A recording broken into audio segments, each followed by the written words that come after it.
Good morning বন্ধুরা, কেমন আছো তোমরা সবাই? আশা করি সবাই খুব খুব খুব ভালো আছো। আমরাও সবাই খুব খুব খুব ভালো আছি। তোমাদের সবাইকে অনেক অনেক অনেক স্বাগত মুখার্জি ফ্যামিলি ব্লগসে। বন্ধুরা, যারা আমাদের চ্যানেলের ভিডিও ফলো করে কিন্তু এখনো সাবস্ক্রাইব করোনি, তারা তাড়াতাড়ি করে চ্যানেলকে সাবস্ক্রাইব করে নাও। নতুন নতুন ভিডিও পেতে অবশ্যই লাইক শেয়ার কমেন্টস করতে কিন্তু একদম ভুলবে না। আজকের ব্লগটা আমি এখান থেকে স্টার্ট করছি। আজকে কিন্তু রোদ্দুর হয়েছে অনেকদিন বাদে, খুব ভালো রোদ্দুরটা ভালো লাগছে। মনে হচ্ছে একটু গিয়ে রোদ্দুরে দাঁড়াই, কারণ অনেকদিন রোদ্দুর যেন পাইনি কাছে, এরকম একটা ব্যাপার মনে হচ্ছে। তো এখন তো সকালের কাজ যথারীতি শুরু হয়ে যাবে। পাকুমকে খাওয়ানো, সবার ব্রেকফাস্ট, তারপরে লাঞ্চ করা, পাকুমকে পড়াশুনো করানো, ঘর ধরে কিছু কাজকর্ম, এগুলো তো কন্টিনিউ করতে হবে। তো আমি কখন কোন কাজটা কিভাবে করছি তোমাদের সাথে শেয়ার করছি।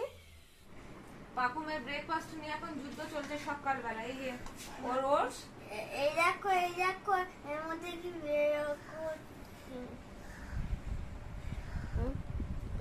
একই বদন সে খাওয়া নিয়ে শুরু হয়ে গেছে সকালবেলায় যুদ্ধ।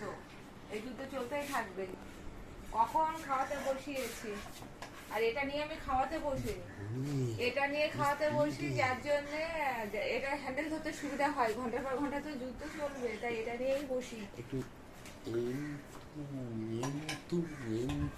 লাফালাফি ধরো তাড়াতাড়ি খা, খাইয়ে ওকে পড়াতে বসাতে হবে, পড়তে বসতে হবে বলে ও আরো দেরি করছে, যাতে পড়তে বসতে না হয় বা মামাম কম সময় পড়াতে পারে, তাই তো?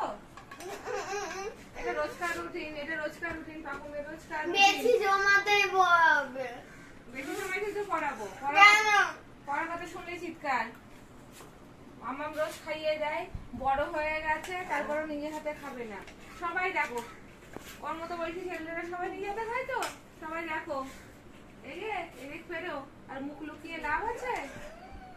আর মুখ লুকিয়ে লাভ নেই। খেলনা টেলনা নিয়ে সব বসবে খেতে, আর ঘন্টার পর ঘন্টা খাবে। তাড়াতাড়ি তাড়াতাড়ি তাড়াতাড়ি, 5 মিনিট টাইম দিয়েছি, 5 মিনিটের মধ্যে খেতে হবে। তাড়াতাড়ি খানু আর হয় না, ওর আর লজ্জা করে না। রোজ বলে মামাম কালকে খাবো, এই বলবে আর খাবার নিয়ে বসে থাকবে, খাবেই না কিছুতে। ভীষণ সমস্যা।